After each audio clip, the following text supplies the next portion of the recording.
Buenos días, Emiliano, buenos días a toda la audiencia. Sí, la verdad que es un pequeño emprendimiento que, qué sé yo, que viene de hace muchos años, de mis bisabuelos, de mis abuelos, y también lo hacía mi vieja. Y bueno, y como para no perder digamos, la tradición ni las costumbres de la gente, digamos, de los inmigrantes europeos. Entonces, me gusta hacerlo y me gusta como manteniendo la tradición, digamos, ¿viste? En realidad la casa era acá de mi abuela, ella, la parra esta que tengo yo acá, la trajo ella al campo, que seguramente ha de ser un hijo de alguna parra que ha venido de Europa, seguramente. Y bueno, y la empecé a cuidar y es una sola parra, o sea, más lugar no tengo para, digamos, agrandarme. Y con esa parra hago mi pequeña producción, que es solamente para el consumo mío nada más, y lo hago porque me gusta, Y yo vine en el 2008. En el 2008 vinimos a vivir acá, a esta casa, después que falleció la abuela. Y la planta ya, la abuela ya lo último, ya como ella ya era de bastante edad, entonces ya no, ya hacía años que no hacía vino. Entonces la parra ya se fue deteriorando, ella ya no pudo mantenerla, entonces cuando yo vine a vivir acá, la empecé a acomodar, a levantarla, hasta que me dio los frutos de vuelta de lo que tenía que dar, ¿viste? Esta es la uva chinche, se le llama la uva chinche, tiene varios nombres, yo la conozco por la uva chinche, que es la que usan para hacer el vino casero, ¿viste? Que muchas familias alemanas de antes y de ahora también la tienen en su casa, además, la tenían en su casa y siempre la tienen en su casa, ¿viste? Porque la costumbre de ellos era hacer siempre se abastecían ellos mismos, ¿viste? Con todo. En el campo entonces tenían de todo, tenían árboles frutales y tenían también su parra para hacer su propio vino, ¿viste? En el 2009 empecé con la primera que me dio digamos, el fruto, la uva, la parra, y en el 2009 empecé a hacer el vino, digamos, con la receta de los abuelos. Dice, desde el 2009, 2010, 2011 y ahora tengo un proceso, la del 2012. La primera saqué 2 botellas de vino, porque la parra estaba recién recuperándose, ¿viste? Y pude sacar dos, aparte poca experiencia, nunca lo había hecho. Mi vieja, mi mamá me iba dando los datos como para hacerlo y me ayudó ella también a hacerlo. Y saqué 2 botellas porque, digamos, eran 2 litros nada más. Porque la parra, viste, como ya te digo, la tuve que recuperar de cero. Ya el segundo año, en 2010, ya hice como 10 litros. 10 litros me dio. 10 litros de primera hice y 10 litros de segunda. Y en el 2011, o sea, el año pasado, hice 20 litros de cada uno. 20 litros de primera y 20 litros de segunda. Y así se quedó. O sea, en 20 litros más o menos todo es lo que hago, lo que me alcanza la parra para hacer. Tampoco la puedo exigir mucho, ¿viste? Porque no te da tampoco lo que tiene que dar, le da hasta cierto punto y nada más. Y la parra, más que nada, qué sé yo, es cuidarla, que no. Y nada, es regarla, podarla cuando hay que podarla, saber podarla, porque eso también hay que saber podarla, que todo eso lo fui averiguando por internet porque no lo sabía. Estuve mirando videos en YouTube, cómo la podan a la parra en el norte, ¿viste? En los viñedos grandes. Y bueno, con todos esos datos que voy juntando de una parte y de otra, voy haciéndolo, voy podándola y cuidándola. No, tal cual como vino digamos, de Europa la receta, tal cual como le hizo la abuela, le hizo mi mamá, y tal cual la hago yo. Con las mismas proporciones de todo, porque lleva azúcar también la receta, y es tal cual, sí, en las proporciones tal cual. Y la uva se cosecha en febrero. Los primeros días de febrero ya cuando empiezan, o sea, cuando la uva está bien madura, es porque empiezan a andar las moscas. Cuando empiezan a andar las moscas es porque la uva ya está madura. Esa es la seña para poder cosecharla. O las avispas, las abejas, viste, todo lo que está bien dulce, ese es, digamos, el punto justo para cosechar la uva. Se hace el proceso, unos 10 días de fermentación más o menos, y después se lo deja estacionar para que se le junte la borra abajo.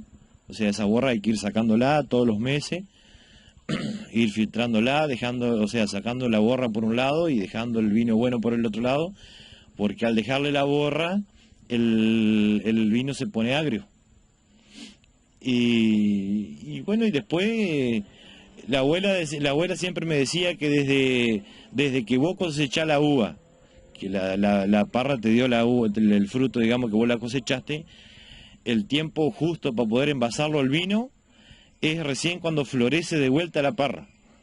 O sea, en octubre más o menos, en septiembre, octubre más o menos, cuando empieza a alargar las frutitas verdes, ahí recién está para recién envasarlo al vino del año pasado. ¿Viste? Es el... No, lo tengo, no, sí, en realidad hay que guardarlo en lo oscuro, hay que guardarlo en lo oscuro y tampoco que haya mucha humedad ni nada porque produce hongo, ¿viste? Hay que tenerlo en un lugar, digamos, seco y si es posible oscuro. Por eso antes al vino en las casas de campo, casi todas las casas tenían su sótano.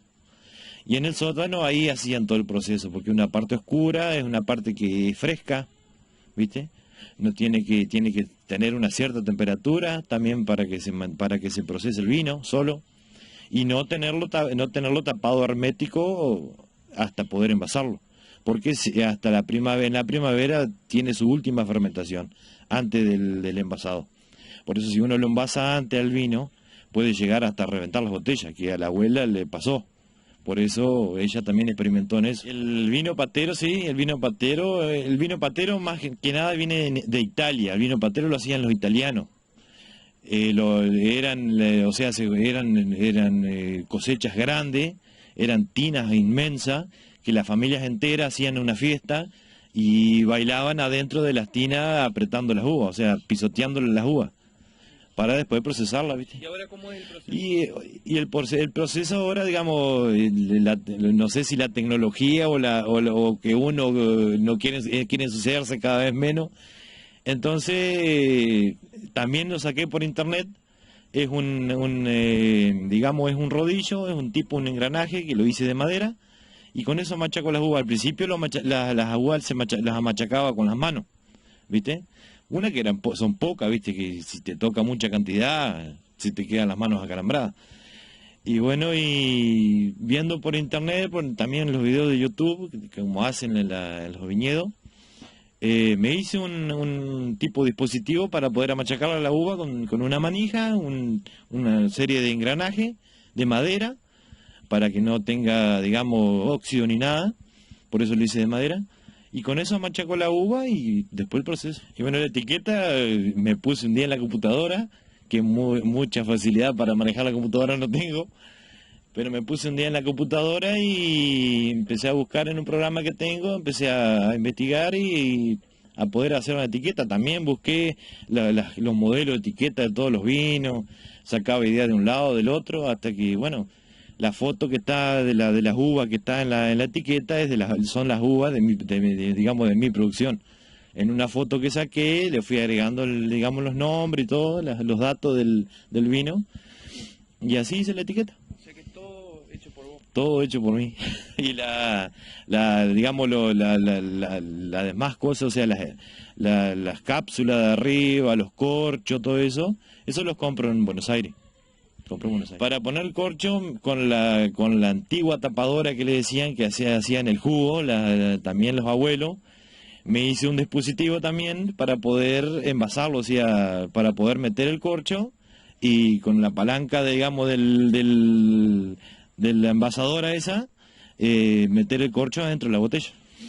Y bueno, también lo hacemos y también, bueno, esa es la receta elegancia, la saqué por internet también, ese famoso internet que da para todo, que hoy en día es re fácil hacer cosas porque, y a mí me gusta hacer esas cosas, pues averiguo y hago una cosa y otra, así que me encanta siempre hacer cosas así. Mira, la idea, qué sé yo, la idea es por ahora es tenerlo para mí, y como no tengo mucho tiempo tampoco para agrandarme, pero ¿por qué no algún día poder agrandarme y poder conseguir, digamos, más que nada un espacio para poder hacer más plantas? Y ¿por qué no algún día dedicarse de lleno a eso? Sí, ¿por qué no? En el sentido también que hay varios viñedos acá en Entre Ríos que están resurgiendo de vuelta, porque en un tiempo lo prohibieron a los viñedos acá en Entre Ríos, para poder, digamos, no sé si darle la posibilidad a la gente del norte que no tenían otra cosa para hacer, pero el ente regulador había prohibido hacer que los viñedos estén acá y que estén en el norte, digamos. Así que la idea es, ahora que resurgió, si es posible, conseguir un lugar para tener más plantas, más parrales y tratar de hacer lo más posible. Es mucho trabajo porque requiere de mucho trabajo. Con lo poco que hago también es mucho trabajo. Pero bueno, a medida que van pasando los años, uno va adquiriendo más experiencia y cosas que se te simplifican para poder acelerar las cosas. Y qué sé yo, que lo único que puedo decir que el que tenga ganas de hacer algo, que producir algo, que le meta pata para adelante nomás, que nada es imposible y que se larguen nomás, porque arriesgar siempre es ganar, así que nada más que eso.